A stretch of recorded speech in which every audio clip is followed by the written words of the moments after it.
Dôvod, prečo všetci stále riešime peniaze, je preto, že sa chceme mať dobre.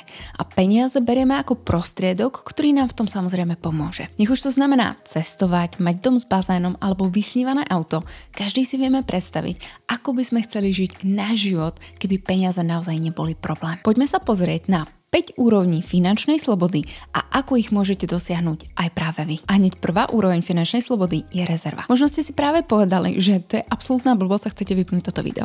Ale vedeli ste, že rezerva je dôležitejšia ako $1 milión? V tejto štúdii Vanguard testoval vzťah medzi rezervou a finančnou pohodou alebo stresom. Ak ste si naozaj povedali, že rezerva je absolútne banálna hlúposť a nie žiadna prvá úroveň finančnej slobody, tak vedzte, že ľudia, ktorí zarábajú viac ako $500 000 ročne, ale aj ľudia, ktorí majú majetok vyše $1 milión, sa cítia menej šťastní, ako aký well-being prináša ľuďom to, že majú rezervu $2000. Iná štúdia, na ktorú sa odvolávajú, ukazuje, že 36% Američanov by nevedelo zaplatiť nečakaný výdavok vo výške $400. Nevedieť zaplatiť nečakaný výdavok $400 je obrovský každodenný stres. A iná štúdia zase ukázala, že aj bohatšie rodiny môžu stále žiť z ruky do úst. Teda aj pre rodiny, ktoré investujú, je rezerva veľmi dôležitá. Ľudia, ktorí sa dostali na rezervu vo výške $2000, pociťujú takú spokojnosť, ktorú s žiadnou výškou príjmu už nezískajú. A to je to, čo ja tak ráda hovorím, že mať jednomesačnú rezervu versus žiadnu nemať je naozaj obrovský rozdiel. Z dlhodobého hľadiska ja osobne preferujem 6-mesačnú rezervu u ľudí s predvídateľným príjmom a 12-mesačnú rezervu u ľudí s nepredvídateľným príjmom, čo sú typicky niektorí podnikatelia, nie všetci. A ak rezervu máte aspoň ten jeden mesiac, potom na seba môžete byť naozaj pyšní. A myslím to naozaj vážne. To je ten rozdiel v tom, že nemusíte každý týždeň vyše 7 hodín rozmýšľať nad peniazmi, ako rovnako tak ukázala štúdia od Vanguard. Ak žiadnu rezervu nemáte, dajte si rozhodne ako prvú métu práve 1 mesiac a druhú métu 3 mesiace. Ak viete mesačne ušetriť 10% z vášho príjmu, potom jednu mesačnú rezervu si vytvoríte už za 9 mesiacov a už začiatkom roka tak začnete pociťovať obrovský pocit uspokojenia. Druhá úroveň finančnej slobody je zbaviť sa dlhov s vysokým úrokom. Nemyslím teraz nevyhnutne hypotéku, na ktorej máte možno úrok 5%, ale myslím tým všetky tie pôžičky, spotrebiteľské úvery, nesplatené kontokorentné úvery a kreditné karty, kde môžete mať ročný úrok typicky od nejakých 7%, ale kľudne aj 25 alebo viac percent ročne. Áno, aj kreditné karty môžu mať úrok 25% ročne a môžu vás uviazať do dlhovej pasce, z ktorej potom nebudete vedieť von. A splatenie takýchto dlhov by rozhodne malo predchádzať investovaniu.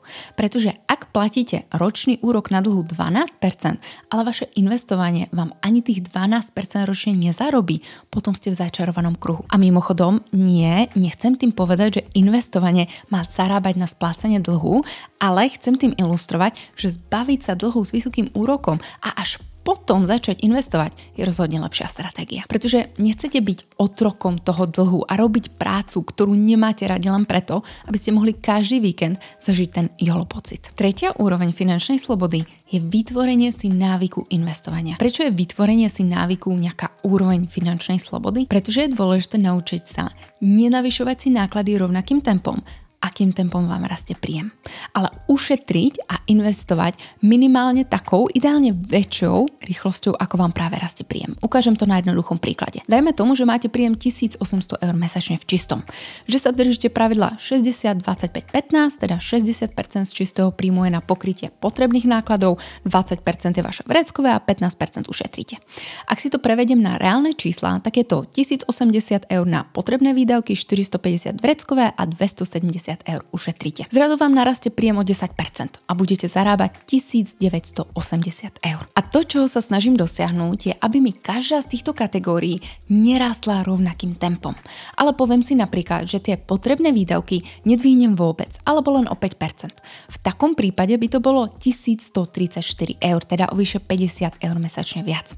Vreckové si dvihnem o 8%, lebo si predsa chcem aj dneska užívať, čo bude teda 486 eur a na úspory mi potom zostane 360 eur, čo už nie je 15% z príjmu, ale dokonca 18,2. A touto logikou sa snažím postupovať vždy pri navyšovaní príjmu. A prečo je toto úroveň finančnej nezávislosti?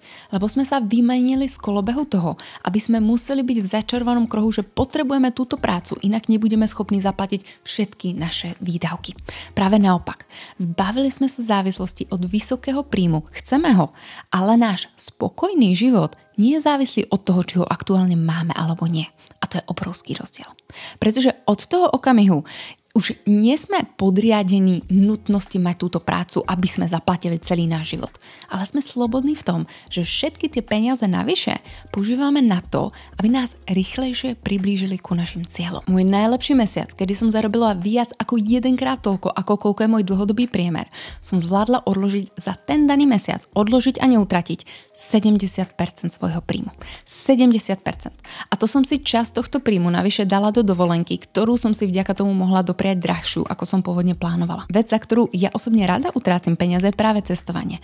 Nemusím cestovať každý mesiac a nemusím cestovať vždy tisíce kilometrov, ale chcem proste spoznávať nové mesta a miesta. To je to, čo baví mňa. Viem to a preto na to mám dedikovaný vlastný budžet. A vďaka tomuto extra zárobku som do tohto budžetu mohla prihodiť peknú sumu, ktorú som neutratila hneď. 70% som ten daný mesiac neutratila. Vyše 50% z toho som investovala a menej ako 20% som si nechala na veci, ktoré plánujem zaplatiť počas nasledujúceho roka, ako napríklad práve tú dovolenku. Nenastavila som sa na to, že toto je môj nový štandard príjmu. Neutratila som celý tento príjem, aj keď som ale mohla, lebo viem, že ma rýchlejšie približuje ku môjim cieľom a že mi vytvára úroveň slobody nemusieť robiť veci, ktoré nechcem, vďaka tomu, že mám návyk investovať. Viete, že návyk si vytvoriť chcete, ale neviete, ako sa vyznať v spleti tých možností, do čoho investovať, cez koho, akým spôsobom, je toho toľko. Mám nakupovať S&P 500 alebo niečo iné? Mám nakupovať každý mesiac alebo čakať na pokles trhu? Mám si nakúpiť krypto alebo fyzické zlato? Ako neriskovať viac, ako viem zniesť, ale zároveň sa nezaseknúť v rozhodovacej paralýze. Ak neviete, kde začať a chcete začať investovať, pripravila som kurz Od výplaty k bohatstvu, kde za 10 týždňov učím, ako si nastaviť rozpočet, vyznať sa v investovaní a začať. Krok za krokom s praktickými návodmi a pravidelnými telefonátmi na individuálne otázky. Kurz otváram vždy len párkrát do roka, najbližšie to bude po lete a ak sa chcete dozvedieť o najbližšom termíne, pridajte sa na čakaciu listinu. Viac informácií nájdete na mojej stránke www.janakubalová.com. Štvrtá úroveň finančnej slobody, ktorej nedosiahnete, ak tomu nepredchádzal krok číslo 3, čo bolo teda vytvorenie si návyku investovania a percentuálne dávať sumu do investovania vyššiu, než okolko nám rastie príjem. Štvrtý krok potom predstavuje úroveň finančnej nezávislosti, kedy ste si vďaka investovaniu vytvorili už majetok, ktorý je schopný čiastočne pokryť vaše mesačné náklady. Dajme tomu, že ste investovali teda tých 360 eur mesačne z predchádzajúceho príkladu. Počas 10 rokov, čo ste ich investovali, sa vám podarilo dosiahnuť výnos, dajme tomu 8% priemerne ročne. V tomto prípade je tento výnos neočistený o infláciu. Zoberiem si teda, že vaše potrebné náklady a vreckové boli 1134 až 486 eur, teda dokopy 1620 eur mesačne.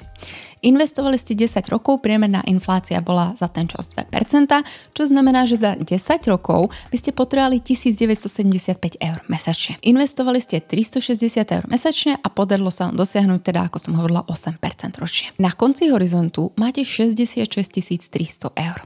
Moje celkové náklady by táto suma pokryla počas necelých 3 rokov. Ak sú toto moje peniaze, ktoré som chcela použiť ako pasívny príjem, potom som na úrovni finančnej slobody, kedy moje finančné majetky mi vedia pokryť časť z mojich mesačných nákladov. Pretože ak mi suma 66 300 má vydržať na 30 rokov, potom by som si z nej mohla ročne čerpať 2210 eur, teda 184 eur mesačne. A áno, v tomto prípade som nepočítala s tým, že tieto peniaze mi ďalej rastli, ani s tým, že opäť sa mi v dôsledku inflácie navýšila očakávaná suma, ktorú bude mesačne potrebovať. Ale my toto všetko chceme samozrejme dosiahnuť. A práve to je 5. úroveň finančnej slobody. Kedy sa dostaneme do bodu, že nám naše finančné majetky pokryjú naše každomesačné náklady. A toto rozhodne nie je utopia a dostať sa tam vie každý aj vy. Ale musíme prejsť všetky tie predchádzajúce kroky. Ak nebudeme mať rezervu, tak veľa mesiacov nebudeme investovať, aj keby sme chceli. Ak budeme mať dlhy s vysokým úrokom, tak budeme platiť kľudne aj vyšší úrok, ako čo vôbec na investovaní zarobíme. Ak si budeme navyšovať životnú úroveň, rovnako ako sa bude navyšovať náš príjem, alebo ešte viac, potom nám nikdy nezostanú peniaze na investovanie. A nakoniec ešte jednu vec budeme potrebovať. Čas. Poďme sa pozrieť na reálny príklad. Predpokladajme teda, že by sme potrebovali sumu 1620 eur mesačne, investovali by sme 30 rokov a predpokladajme, že priemerná inflácia by boli 2%, čo je aj cieľ centrálnych bank. V takom prípade by sme už nepotrebovali o 30 rokov sumu 1620 eur, ale v dôsledku 2% inflácie by to boli takmer 3000. Povedali sme si, že by sme mesačne odkladali sumu 360 eur a že by sa nám snad podarilo dosiahnuť 8% priemerného ročného výnosu. V takom prípade by sme za 30 rokov na tomto účte mali 540 000 eur. No a teraz si zoberme, že možno by sme neinvestovali celých 30 rokov len sumu 360 eur, ale že by sa nám napríklad každých 10 rokov navýšil príjem a my by sme vďaka tomu investovali o nejakých zhruba 150 eur viac. Tak si dajme, že by sme teda prvých 10 rokov investovali skutočne sumu 360 eur s tým, že po 10 rokoch, v prípade ak máme teda 8% výnos, máme sumu 66 300. Po 10 rokoch už vidíme, že v tých sumách o 10 rokov by sme potrebovali už sumu 1975 eur. Investovali by sme ďalších 10 rokov, stále by inflácia boli 2%. Teraz by sme už nedávali 360 eur, ale dajme si, že by sme dávali napríklad už 500 eur a navyše my už teraz po tých 10 rokoch máme sumu 66 300, čiže si ju dopíšeme ako kvázi jednorázový vklad a opäť by sa nám podarilo dosiahnuť povedzme 8% priemerného ročného výnosu. V takom prípade po 10 rokoch sme na sume 239 245 a zoberiem to rovnakou logikou ešte raz teda ďalších 10 rokov, lebo dokopy chceme mať 30. Dnes už teda potrebujem v dnešných sumách 2408 eur, investujem ďalších 10 rokov, opäť mám infláciu 2%, čiže za 30 rokov, ako sme aj na začiatku videli, je to takmer 3000, 2935. Teraz už nebudem vkladať 500 eur, ale dajme si, že zase nám to o 150 eur narástlo, tá suma, ktorú môžeme investovať a navyše po tých 20 rokoch už máme teda sumu 239 245 eur. A zase sa nám podarilo dosiahnuť ten 8% priemerný ročný výnos.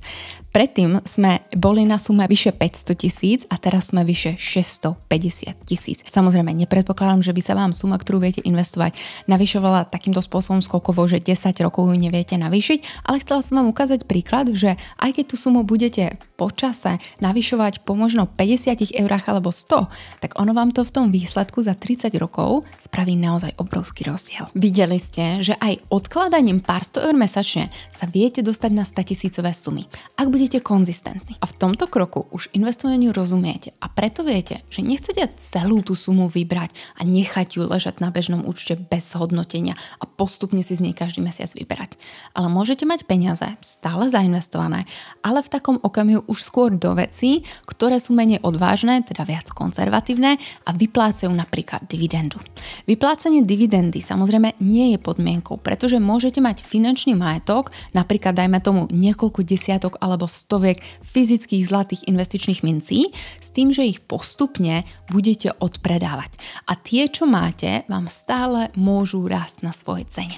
Takže ani to vyplácanie dividendy nie je nevyhnutne nutné. V prípade, ak by ste mali dividendové portfólio, tak ideálne, ak by sa vám podarilo, že vám priemerne ročne rastie o nejaké 3% a zároveň máte vyplácanú dividendu povedzme tiež nejaké možno 3% alebo 2%, tak v takom prípade žijete z vyplácanej dividendy a prípadne odpredávate tú hodnotu, o ktorú vám narástlo vaše portfólio za rok. No a bonusová úroveň finančnej slobody je, keď už mesačné vyplácanie tohto pasívneho príjmu pokrie nielen váš život, ako ho žijete dnes, ale máte vďaka tomu už vyššiu životnú úroveň a môžete si toho dovoliť ešte viac. Míňaním bez rozmyslu sa k finančnej slobode nedopracujeme. Vedomým utrácaním za veci, ktoré v živote mať naozaj cieľene chceme a odkladaním si na tie, ktoré nám majú priniesť život, ako si ho predstavujeme žiť, nás tam ale dovedú. A to dokonca aj s pár 100 eurami mesačne.